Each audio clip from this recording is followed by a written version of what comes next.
They say money screams, but true wealth whispers. For 3 years, Vivian whispered. She scrubbed their floors, cooked their meals, and took every ounce of their venom with a smile. They called her a gold digger. They called her trash. Liam Anderson thought he was trading up when he handed her divorce papers on their anniversary, laughing as he threw her out for a woman with a better pedigree. He didn't know the woman he was discarding wasn't just Vivian the housewife. She was Vivian Sterling, the shadow owner of the very conglomerate holding his family's entire fortune in its palm. And when the whispers stopped, the screaming began. The chandeliers at Le Bernardin were vibrating, or perhaps it was just Vivian's hands. She sat at the best table in the house, table 4, near the wood-panelled wall, smoothing the fabric of her black dress. It was a simple piece, unbranded with a matte finish that absorbed the light rather than reflecting it. Across from her sat Liam Anderson, the man she had loved for 3 years.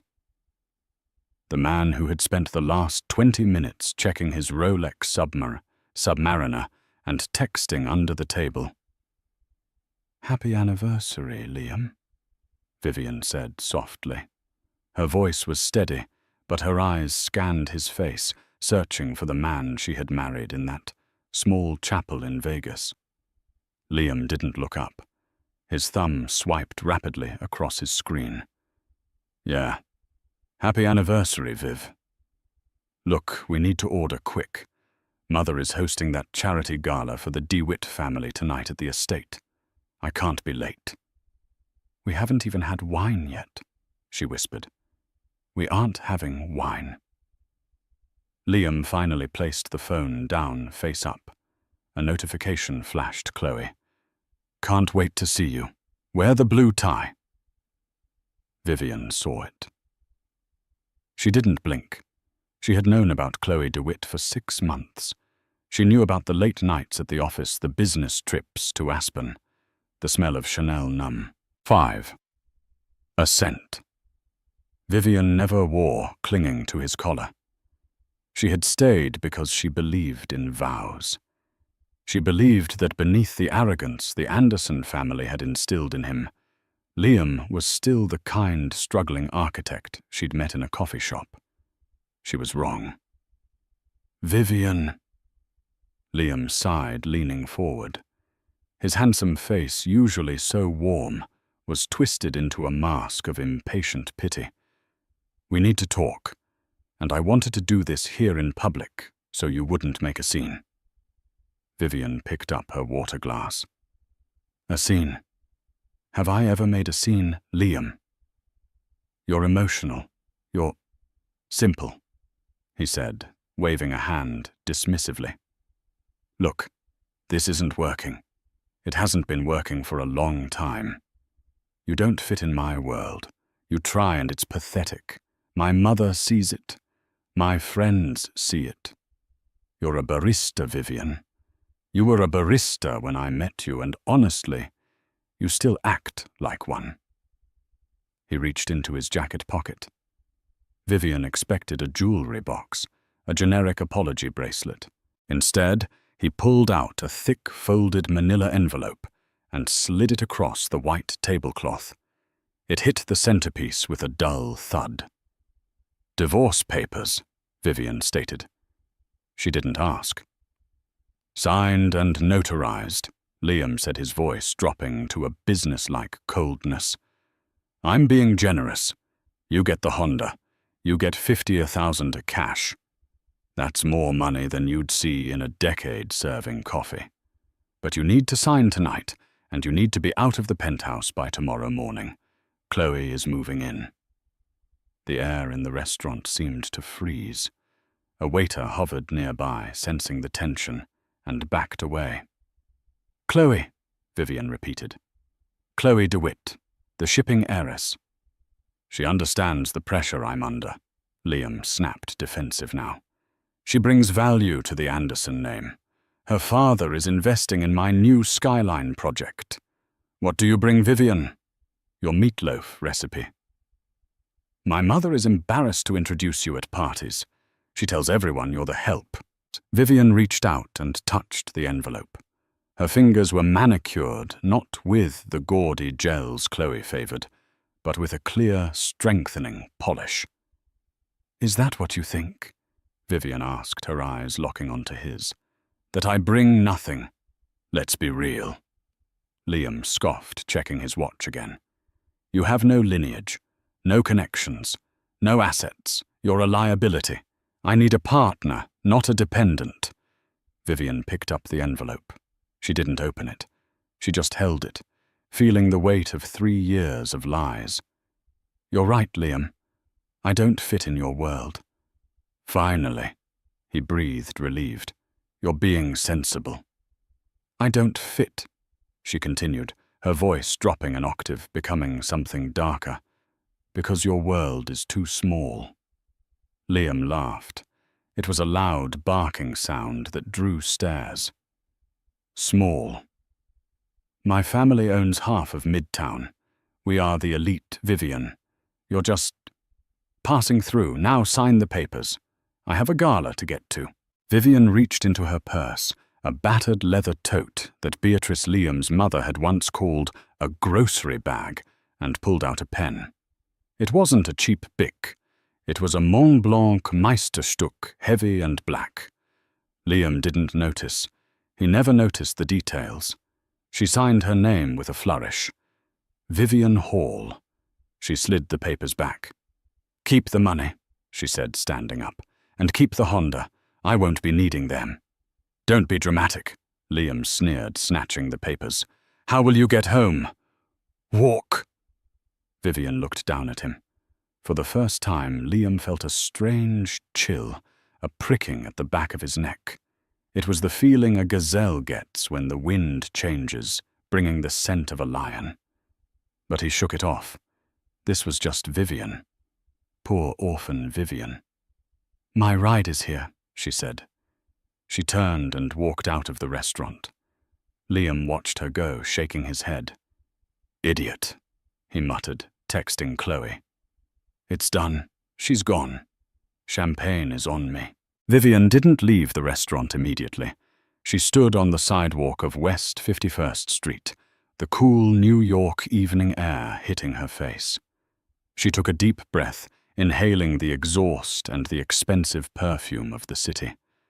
A black sedan pulled up to the curb. It wasn't a taxi. It wasn't an Uber.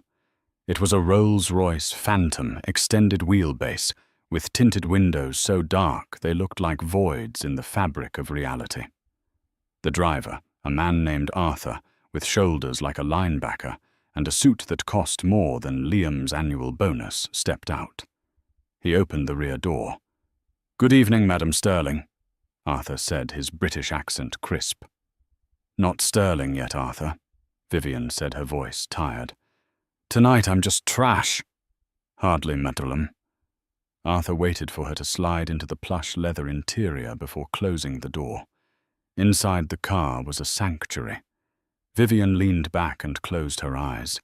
The mask was slipping. The Vivian Hall persona. The shy orphan who worked at a bookstore and made great coffee was dissolving. "Where to?" Arthur asked from the front. "The Anderson estate," Vivian said. "I have to pack my things, and I want to say goodbye to Beatrice." Arthur caught her eye in the rear-view mirror. "Is that wise, madame? You know how she is?" "I know exactly how she is," Vivian said, opening her eyes. They were cold now. "That's why I'm going. I need them to remember tonight. I need them to remember every single word they say to me when I have nothing. It will make what comes next so much sweeter." The Anderson estate in the Hamptons was a sprawling monstrosity of new money pretending to be old money.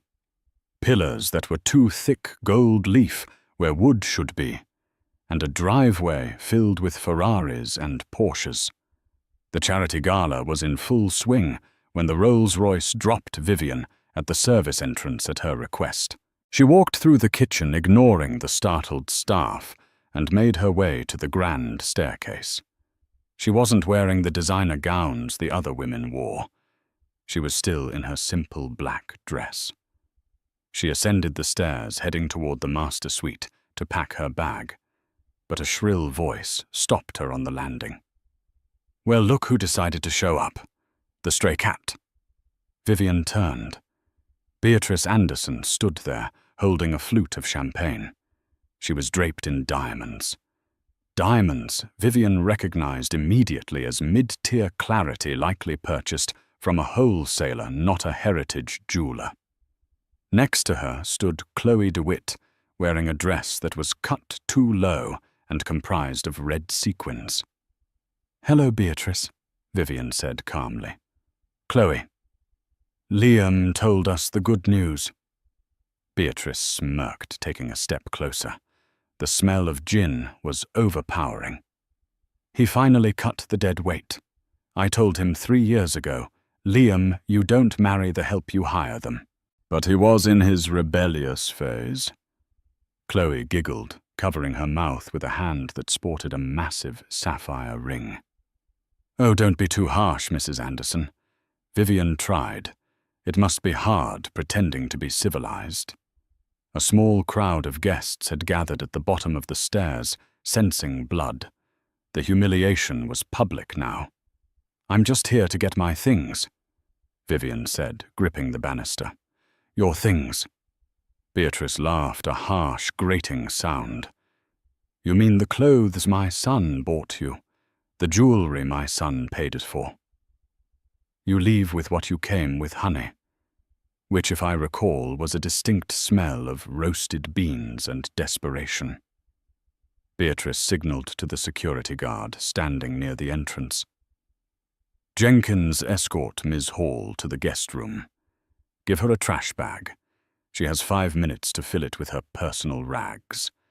Anything with a designer label stays." Vivian felt the heat rise in her cheeks. Not shame. Anger. Pure, molten anger. "You really want to do this now, Beatrice?" Vivian asked quietly. "In front of your guests, in front of the investors." "I want everyone to see," Beatrice announced, raising her glass to the crowd below. "This is what happens when you try to climb a mountain you aren't built for. You fall. Goodbye, Vivian. Don't steal the silverware on your way out." The crowd laughed. It was a polite, cruel ripple of laughter that echoed through the marble hall. Vivian looked at them. She looked at Liam, who had just entered the foyer, and was pointedly looking away, pretending to examine a painting. He wouldn't even look her in the eye while his mother eviscerated her. "Fine," Vivian said. Her voice carried clear and bell-like over the laughter. "I'll leave. But remember this, Beatrice. Remember this, Liam. You measure worth by labels and price tags. You think power is shouting at waiters and buying things you can't afford to impress people you don't like." She walked down the stairs, passing Beatrice. She leaned in close, so only the older woman could hear. "You mentioned the DeWitt investment earlier, the deal to save Liam's Skyline project." Beatrice narrowed her eyes. "What do you know about business, you little rat?" "I know that deals built on sand tend to collapse when the tide comes in," Vivian whispered. "And the tide is coming, Beatrice.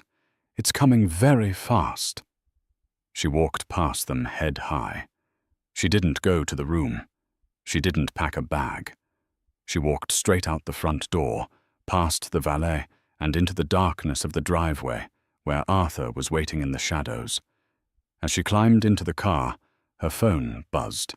It was a text from her real lawyer, a man named Marcus Thorne. Wait, no Harrison Blackwood, no cliché names allowed. A man named Silas Vance. Text from Silas. The board is assembled. They are waiting for the chairwoman.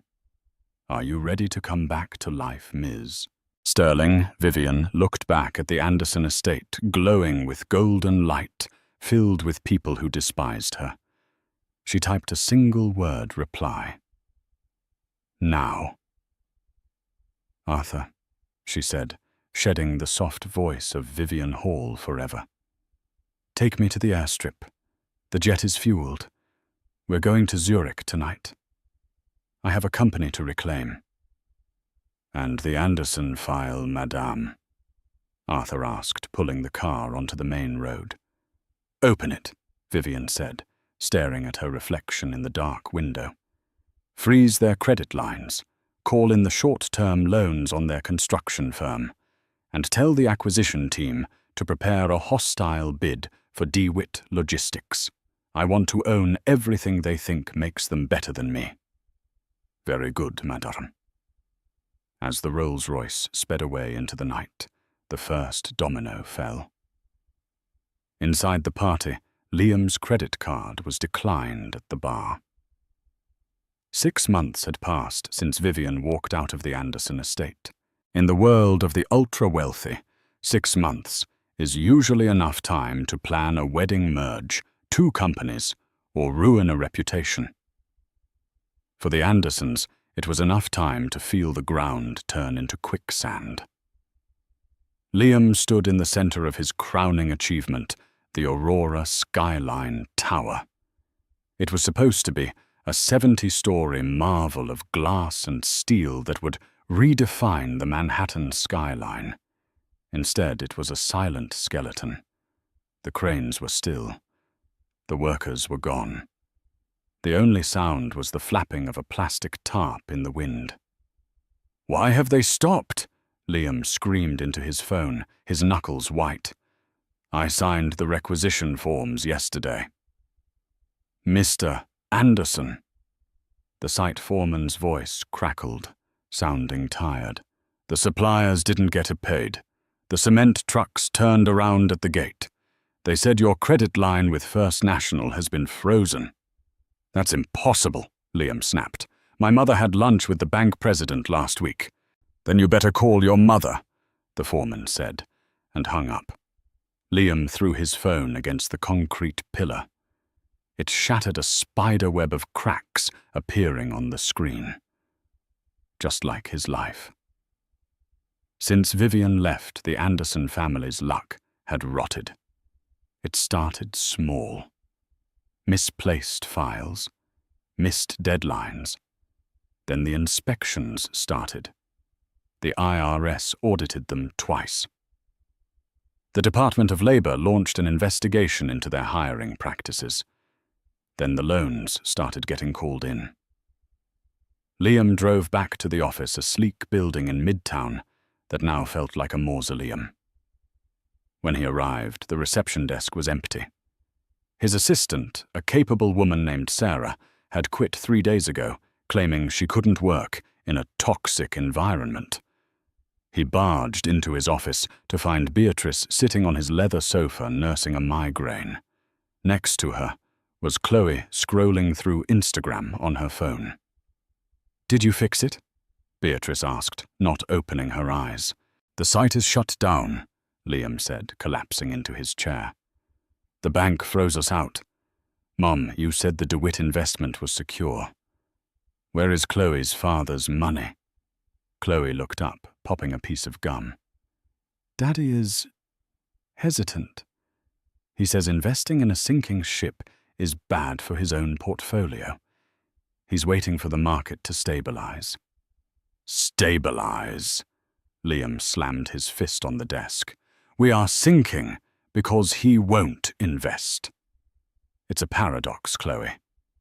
Tell him if he doesn't sign the check by Friday, we lose the building." "Don't yell at me, Liam," Chloe whined. "I'm stressed too. The wedding planner says the florist won't take a deposit anymore. They want full payment up front. It's embarrassing. Do you know how hard it is to plan the wedding of the century when your fiancé's credit card gets declined at Starbucks?" "The wedding?" Liam laughed, a manic, jagged sound. "We are about to lose the company, and you're worried about flowers." "Stop it, both of you," Beatrice hissed, standing up. "We are Andersons. We do not panic. This is just a hostile market cycle. Someone is manipulating the board." "Who?" Liam asked. Who has the power to turn every bank in the city against us? Just then the intercom on Liam's desk buzzed. It shouldn't have buzzed. There was no receptionist. Liam stared at it. He pressed the button. "Who is this?" "A visitor," a smooth baritone voice replied. "Mr. Silas Vance. I'm here representing your new primary creditor." Liam looked at Beatrice. Her face went pale. "Send him in," Liam said. The door opened and a man walked in. Silas Vance was terrifyingly well-groomed. He wore a charcoal suit that was tailored to the millimeter rimless glasses and held a briefcase that looked like it contained nuclear codes. He didn't smile. He didn't offer a hand. He simply walked to the empty chair opposite Liam and sat down. "Who are you?" Beatrice demanded. "We bank with First National. We don't know you." "First National sold your debt packages this morning," Silas said calmly, opening his briefcase. "They considered your assets toxic. My client, however, specializes in distressed assets.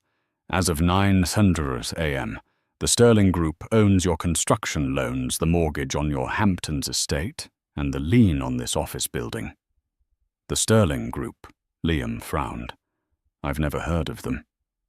"That is by design," Silas said. "Real power doesn't advertise on billboards, Mr. Anderson." Silas slid a document across the desk. It was a foreclosure notice.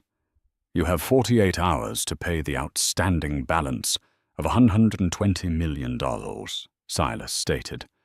"Or we seize the assets, all of them, including the land the Skyline Tower sits on." "This is insane," Chloe shrieked. "My father knows people. You can't just take their company." Silas turned his cold gaze to Chloe. "Ah, Ms. DeWitt. Your father, Franklin DeWitt, was actually the first to sell. He offloaded his 15% stake in Anderson Architecture to us yesterday. He made quite a profit." "Smart man." Chloe gasped. "Daddy sold his shares." "He saw the writing on the wall," Silas said. He stood up. 48 hours, Mr. Anderson. My client is not known for mercy." "Wait."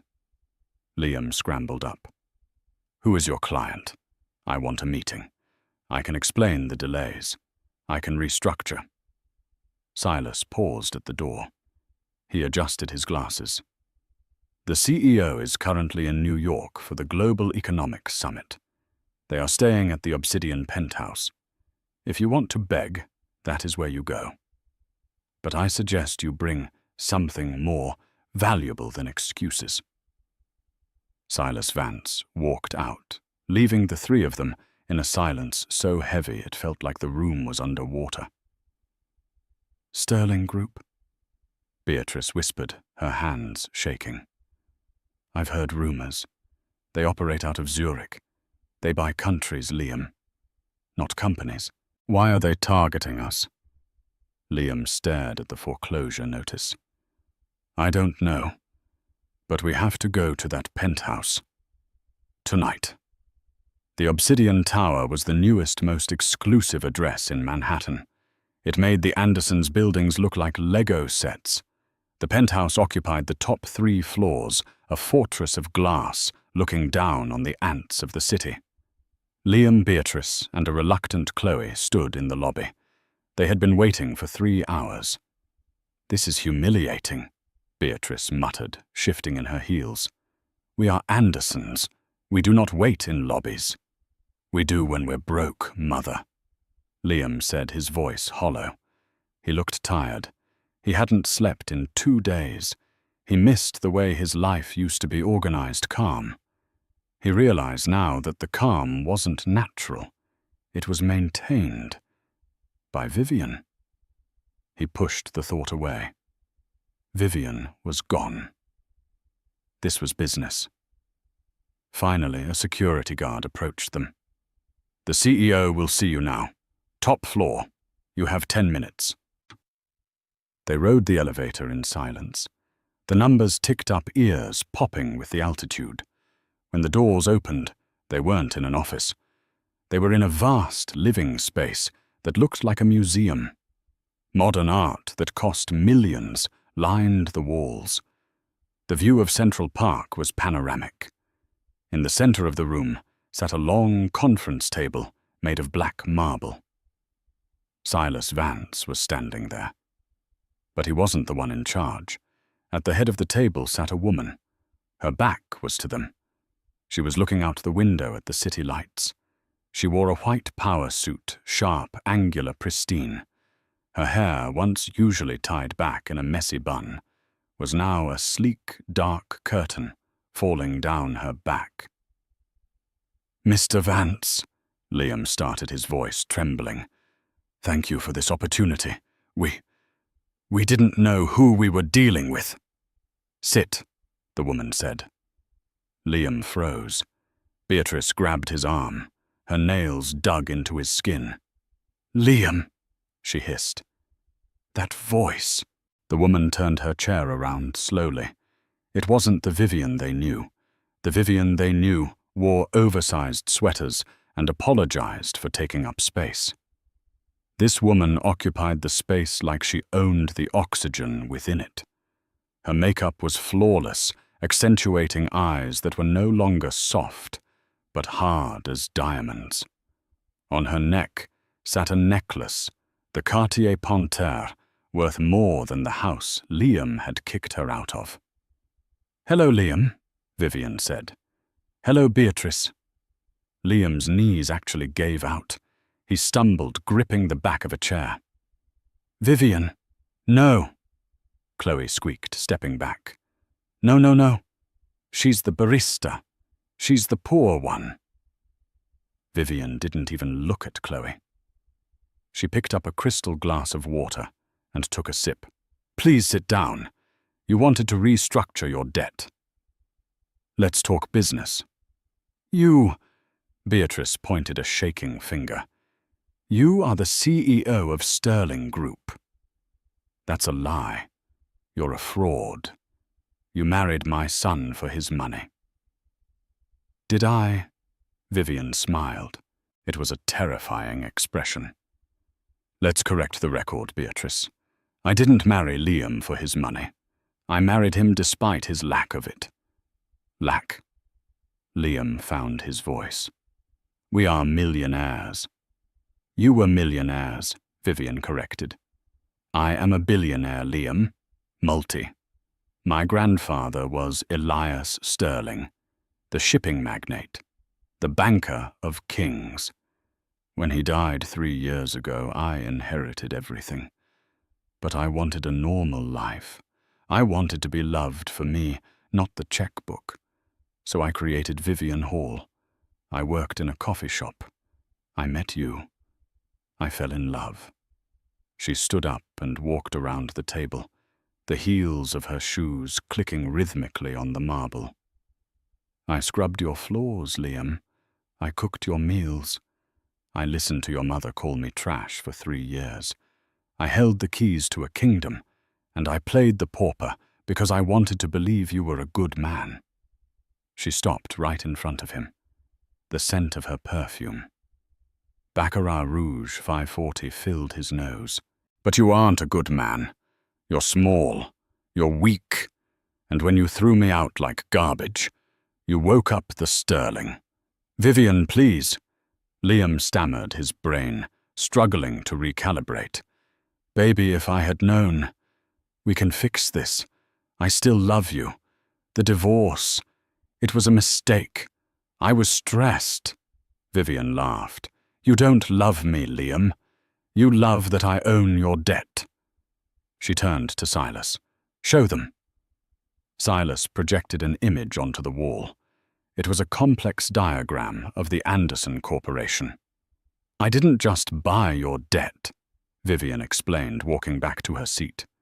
"I bought your supply chain. I bought the land rights to your projects. I even bought the patent for the specialized glass you use in your designs.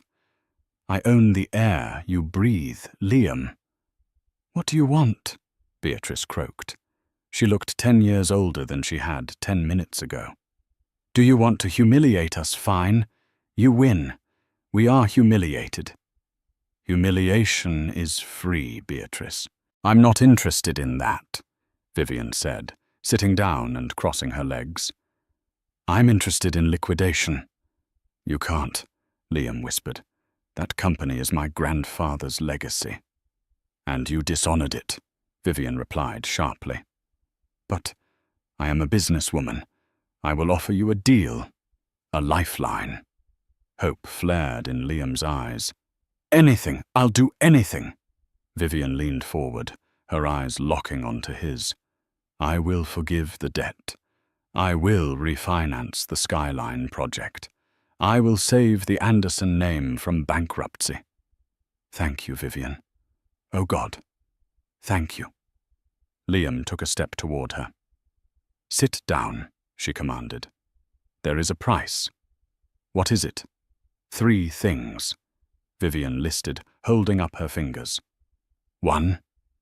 Beatrice steps down from the board permanently. She will be moved to a retirement facility of my choosing. No access to company funds. Beatrice gasped. You little witch.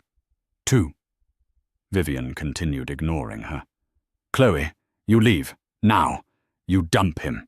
You walk out of this room, and you never contact him again. If you do, I will buy your father's logistics company and liquidate it by lunch tomorrow. Do we have an understanding? Chloe looked at Liam. Then she looked at Vivian. Then she looked at the door. I never really liked him anyway, she muttered and bolted for the elevator. Chloe, Liam shouted. She's gone, Liam, Vivian said, which brings me to condition 3. What is it?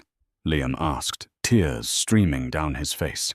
He had lost his mistress, his mother was being exiled, and his pride was ash. Condition 3, Vivian said softly. You keep the company. You keep the title of CEO. But I own 51% of the controlling shares. You work for me now. Every decision, every blueprint, every check goes through me. You wanted a partner who brought value. Congratulations, you got one. You are going to be my employee, Liam, and you are going to work harder than you have ever worked in your life to pay me back every single cent you cost me. She slid a contract across the black marble table. Sign it, or get out and be homeless by morning. Liam looked at the pen. It was the same Mont Blanc she had used to sign the divorce papers. He looked at his mother, weeping silently. He looked at the empty elevator where Chloe had fled. He picked up the pen. The definition of hell, Liam soon realized, was not fire and brimstone. It was fluorescent lighting and a glass-walled office in the center of a bustling floor where everyone could see you sweat. Under the restructuring deal, Liam remained the CEO of Anderson Architecture, but the title was a hollow shell. His corner office with the mahogany desk and the view of the Hudson had been converted into a collaborative break room for the staff. Vivian argued that the best views should belong to the people doing the actual work. Liam's new workspace was a 10x10 glass cube in the middle of the drafting department. He arrived at 7:00 a.m. on a Tuesday, his security badge beeping red at the turnstile. Access denied, the robotic voice chirped. Liam sighed, feeling the eyes of the interns on him. He walked over to the security desk. It's happening again, Frank. Frank, the guard who used to salute Liam, didn't look up from his monitor. New policy, Mr. Anderson. Random security audits. You need to sign in as a provisional employee until HR clears your badge again. I am the CEO, Liam hissed. You're an employee of Sterling Group, Frank corrected, sliding a clipboard across the counter. Sign here. Print clearly. By the time Liam got to his glass cube, he was already exhausted. His inbox was full. not with gala invitations or golf retreat offers, but with requisition denials. Every expense, every decision, every pencil purchase had to be approved by the Oversight Committee. And the Oversight Committee was Vivian. At 10:00 a.m., the floor went silent. The rhythmic clicking of heels announced her arrival. Vivian walked through the department like a queen inspecting her troops. She wasn't wearing the severe suits anymore. She wore softer fluid silk that made her look ethereal, yet untouchable. Silas walked a step behind her, holding a tablet. She stopped at Liam's glass cube.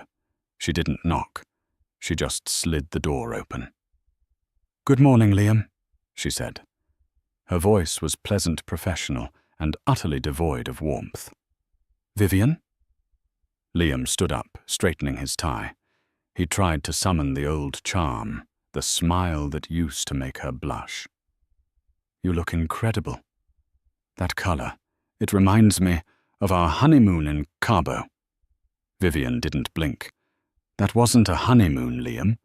That was a business trip for your father where I spent 4 days in the hotel room with food poisoning while you played golf. Now regarding the Aurora project." She dropped a thick file on his desk. "I've reviewed your revised blueprints for the lobby," she said. "They're rejected." "Rejected?" Liam bristled. "That's Italian marble. It's timeless. It's porous and high maintenance," Vivian countered, tapping the glass table.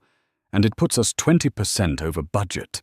I replaced it with a composite quartz from a supplier in Sweden. It looks better, lasts longer, and costs half as much." "You can't just change my designs," Liam argued, his face flushing. "I'm the architect." "You're the figurehead," Vivian corrected calmly. "And frankly, Liam, your designs haven't evolved since 2015. You rely on flash to hide structural laziness.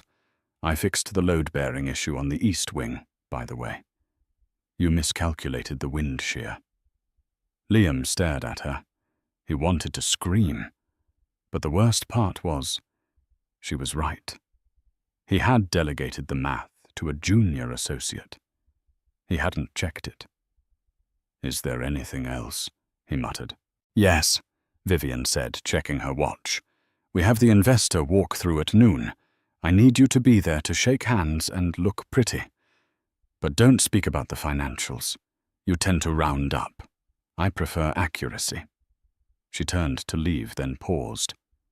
"Oh, and Liam." "Yes." Hope flared in his chest. Maybe a crack in the armor. "The interns are complaining that you're stealing their creamer from the fridge. Stop it. Buy your own." She walked away. Through the glass walls, Liam saw the junior architects snickering. He sank into his chair, burying his face in his hands. He was earning a salary of $1 a year, plus performance bonuses Vivian had made statistically impossible to achieve. He was working off a $20 million debt.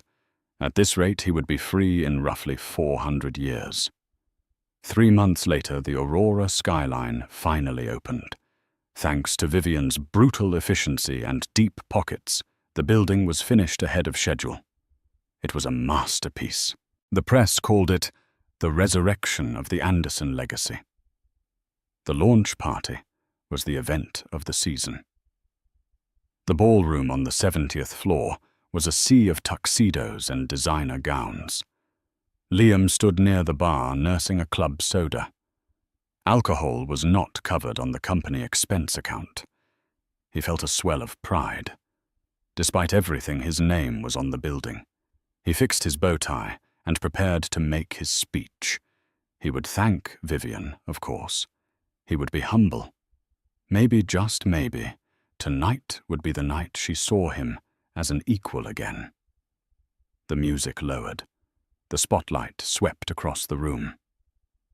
"Ladies and gentlemen," the announcer boomed, "please welcome the chairwoman of Sterling Group, Ms. Vivian Sterling."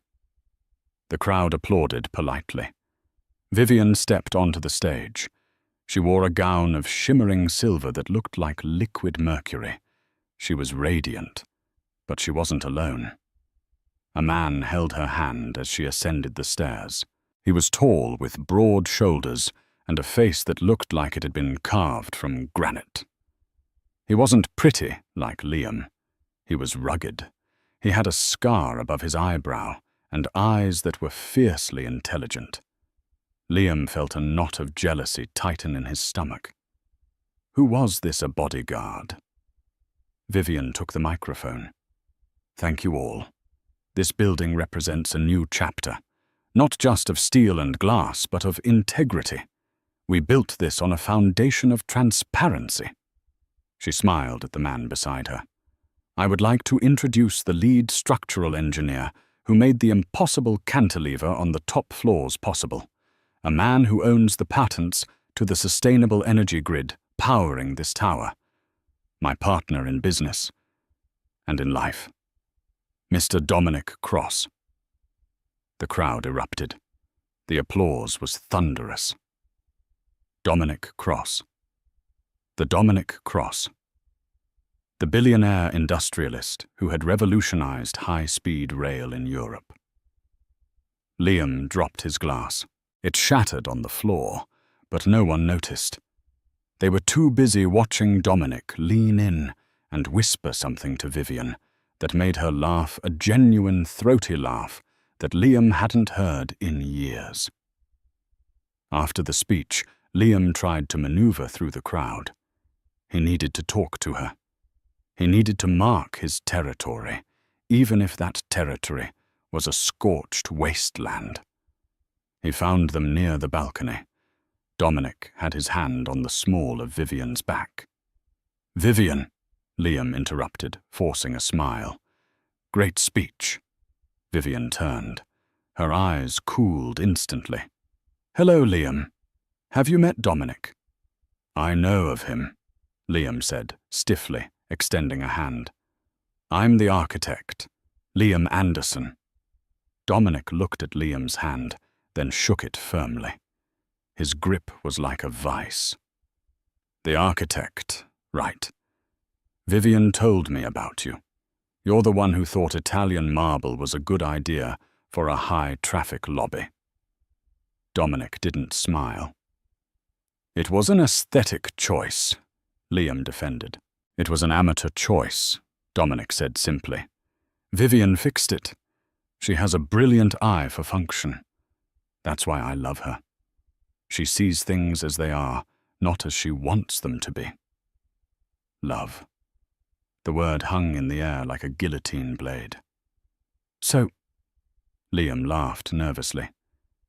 Is this a merger? You could say that, Vivian said, leaning into Dominic. Dominic and I are engaged, Liam. The world stopped spinning for Liam. Engaged, but the divorce. It hasn't even been a year. When you know the value of something, you don't hesitate, Dominic said, looking down at Vivian with undeniable adoration. You locked her in a kitchen, Anderson. You hid her. I intend to put her name on the side of planes. Excuse us, Vivian said. We have to greet the mayor. As they turned to leave, Vivian paused. Oh, Liam. One more thing. What? Liam whispered, broken. Beatrice is here, Vivian said, gesturing to the service entrance. She wasn't on the guest list, but security caught her trying to sneak into the AV room. I told them not to call the police. Yet. The descent from the 71st floor to the basement felt less like an elevator ride and more like a fall from grace. The polished brass and mirrored surfaces of the Aurora Skyline's public elevators gave way to the scratched steel and industrial hum of the service lift. Liam watched the floor numbers plummet, his reflection staring back at him, pale, sweating his bow tie, undone a man unraveling in real time. When the doors slid open, the air was different. It didn't smell of expensive perfume and champagne anymore. It smelled of ozone concrete dust and the stale recycled air of the underground. The security holding room was at the end of a long fluorescent-lit corridor. Two burly guards stood outside, their arms crossed, looking more like prison wardens than corporate security. Liam pushed past them, ignoring their attempts to block him. "Get out of my way! That's my mother in there!" He burst into the room. It was a stark, windowless box, designed for interrogation, with cinder block walls, painted a depressing shade of institutional grey. In the center, bolted to the concrete floor, was a metal table. And there sat Beatrice Anderson, the woman who had ruled New York high society for 3 decades, who had sneered at waiters and terrorized event planners, looked like a broken doll. Her expensive trench coat was rumpled, stained with grease from where she must have been forced against a wall. Her wig, usually glued to perfection, had slipped askew, revealing the thinning grey hair beneath. One of her hands was handcuffed to the table loop. "Mum." Liam's voice cracked. The sight of her stripped of her armor made his stomach turn. Beatrice's head snapped up. Her eyes were wide, frantic, darting around the room as if tracking invisible flies. "Liam. Oh, thank God. Tell them Liam. Tell these brutes who I am. I am Beatrice Anderson. I own this city." "You don't own anything, Mom," Liam whispered, rushing to her side. He grabbed her free hand. It was ice cold and trembling. "What did you do? Why are you here?" "I had to stop her," Beatrice hissed, leaning in close, her breath smelling of sour fear and mints. "She's erasing us, Liam. Do you see it? She's scrubbing our name off the walls. Sterling Cross. It's an abomination. I couldn't let her launch the server. I had to kill it." "Kill it!" Liam pulled back, horrified. "Mom, this building is fully automated. If you crash the server, the safety systems fail. The elevators, the fire suppression. You could have hurt people." "Collateral damage?" Beatrice shrieked, slamming her free hand on the table. The handcuff rattled violently against the metal. "It's war, Liam, and you're too soft to fight it." Before Liam could respond, the heavy steel door creaked open behind them. The atmosphere in the room shifted instantly. The frantic energy of Beatrice's hysteria was sucked out, replaced by a vacuum of terrifying calm. Vivian stood in the doorway. She didn't look like the woman who had just charmed the mayor and the press upstairs. The public mask was gone. In the harsh fluorescent light of the basement, she looked like a judge arriving at a sentencing. Her silver gown caught the light, making her look like she was forged from steel. Behind her stood Silas Vance, clutching a laptop, and Dominic Cross. Dominic didn't enter fully. He leaned against the doorframe, arms crossed, a silent, imposing wall of muscle protecting the woman he loved. "Uncuff her," Vivian ordered quietly. Her voice wasn't loud, but it carried an authority that made the guard in the corner scramble for his keys. "Vivian, please," Liam begged, stepping between his mother and his ex-wife. He held his hands up in surrender. "She's not well. Look at her. She's having a breakdown. Don't press charges. I'll take her home. I'll admit her to a clinic tonight. Just don't call the police." Vivian walked further into the room. The clicking of her heels on the concrete was a slow, rhythmic drumbeat. She stopped 3 feet from the table, looking down at Beatrice with an expression that wasn't anger, but something far worse, pity. "We aren't calling the police, Liam," Silas Vance said, stepping forward. He placed a small black flash drive on the table. "Though we should. Your mother was caught in the server room attempting to upload a malware packet. It was clumsy, outdated code, but it would have corrupted the financial records of the project. It's corporate sabotage, a federal felony carrying a minimum of 10 years. I was trying to expose you. Beatrice spat, rubbing her red, chafed wrist where the cuff had been. She stood up, swaying slightly, trying to summon the ghost of her former arrogance. I wanted the world to see the truth. You're a thief, Vivian. You stole my son's birthright. I stole nothing, Vivian said, her voice cool and steady.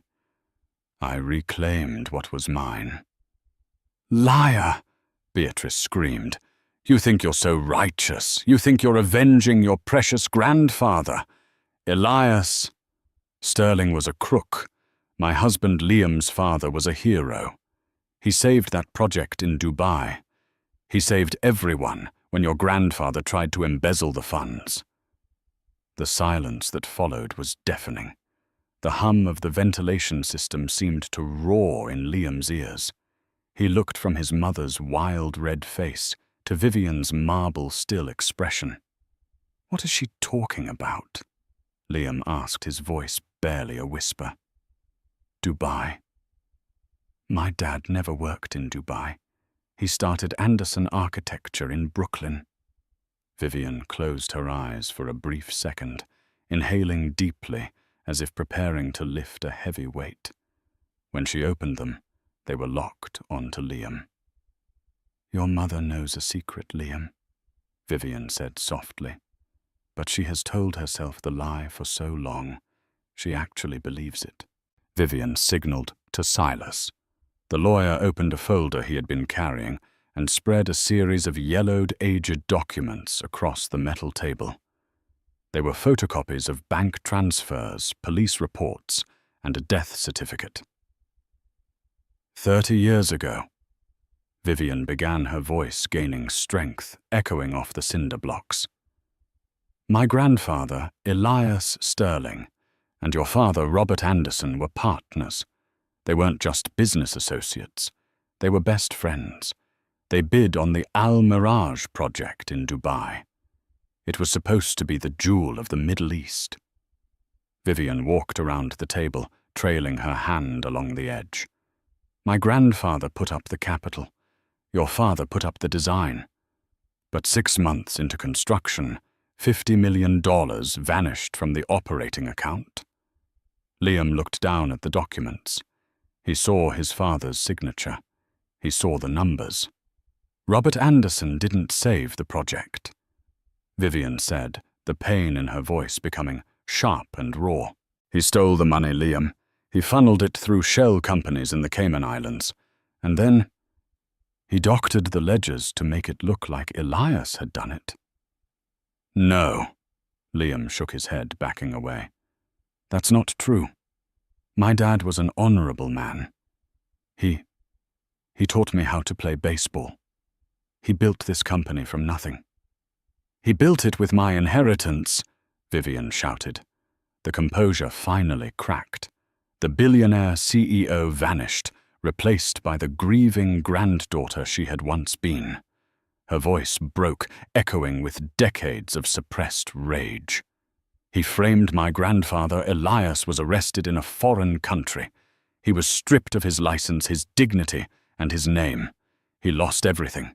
He died of a massive heart attack in a holding cell 6 months later, disgraced and broken. My grandmother died of grief a week after that. She pointed a trembling finger at Beatrice. And she knew. She knew every single cent of the Anderson fortune was dripping with the blood of my family. Beatrice didn't deny it. She just slumped back into her chair, covering her face with her hands, sobbing quietly. Liam felt the room spinning. The foundation of his life, the pride he had in the Anderson name, the arrogance of his upbringing, was built on a lie. A crime. I didn't know, Liam whispered, tears spilling down his cheeks. Vivian, I swear to God I didn't know. I know you didn't, Vivian said. Her anger seemed to evaporate, leaving behind a profound sadness. She looked at Liam not as an enemy, but as a tragedy. That is the only reason I didn't destroy you immediately. Liam looked up confused. What I tracked you down 3 years ago. Vivian admitted, her eyes glassy with unshed tears. I came to New York to burn the Anderson name to the ground. I wanted to make you pay for the sins of your father, but then I walked into that coffee shop. She took a step closer to him. Dominic tensed by the door, ready to intervene, but Vivian held up a hand to stop him. You were kind, Liam. You were funny. You smiled at me when nobody else did. And I thought, maybe the son isn't the father. Maybe the blood isn't poisoned. She let out a shaky breath. I married you because I wanted to forgive. I wanted to believe that if I loved you, and if you loved me back, really loved me for me, not for money or status, then the past could be buried. I was willing to let the 50 million go. I was willing to let the Anderson Company stand. I was ready to live as Vivian Hall, the barista, for the rest of my life, just to be happy with you. Liam felt a knife twist in his heart. He realized with sickening clarity just how close he had been to salvation. He had held a multi-billion-dollar fortune and a woman of incredible substance in his arms, and he had thrown them both away for a skyline view and a woman like Chloe. But you failed the test, Vivian said, her voice hardening again, the diamond turning cold. You were exactly like them. You measured people by their utility. You treated me like an accessory. And the moment you thought I was a liability, you discarded me on our anniversary.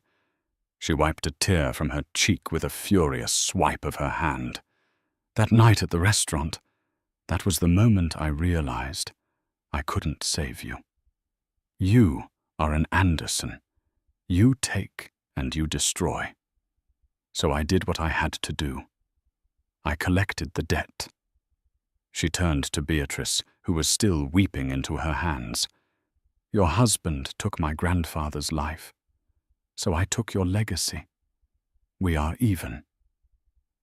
Vivian reached into her small silver clutch. She didn't pull out a weapon. She pulled out a single folded document on heavy legal paper. She tossed it onto the metal table. It landed with a soft thud next to the evidence of his father's crimes. What is this? Liam asked, his throat dry. Termination of rights, Vivian said. The Anderson name is Toxic Liam. As of tomorrow morning, the corporation ceases to exist. The assets have been absorbed. The branding is already being removed. You're firing me? Liam asked. You're throwing me out on the street? No, Vivian said, shaking her head slowly. I'm setting you free. Liam blinked. I don't understand. The debt is forgiven, Vivian stated.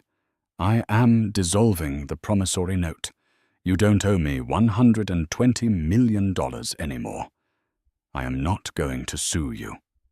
I am not going to prosecute your mother, provided she disappears to the facility I have selected for her. She looked him up and down, taking in his disheveled tuxedo, his fear, his emptiness. You are free to go, Liam, but you leave with nothing. No company, no trust fund, no reputation, no golden parachute. You are starting over from zero, just like my grandfather had to. It was a mercy, and it was a death sentence. In the world, Liam knew having zero was worse than being dead. So, that's it?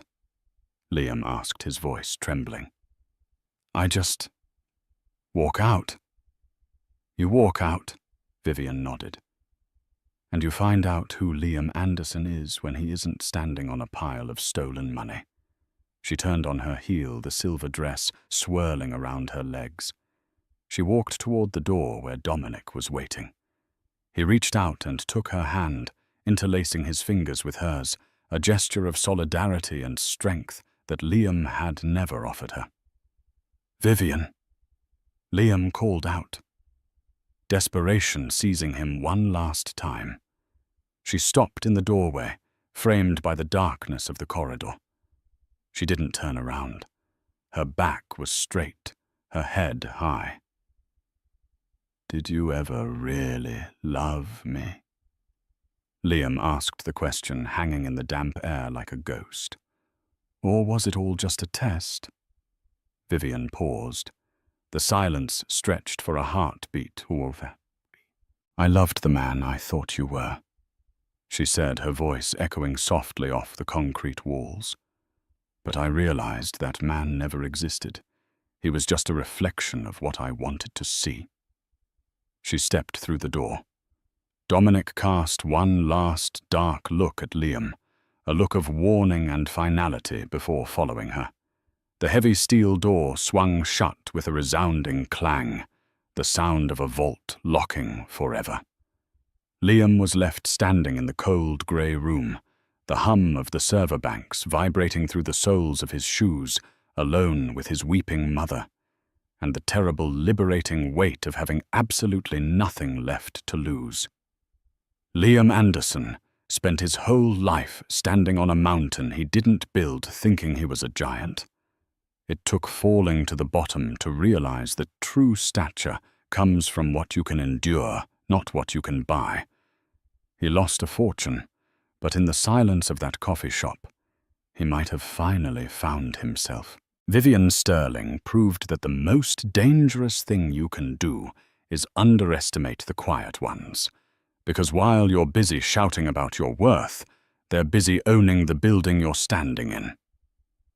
If you enjoyed this story of revenge redemption and the cold, hard truth about money, hit that like button. It really helps the channel. Don't forget to subscribe and ring the bell so you never miss a story. What would you have done in Vivian's shoes? Forgiven him or destroyed him? Let me know in the comments below. Thanks for watching.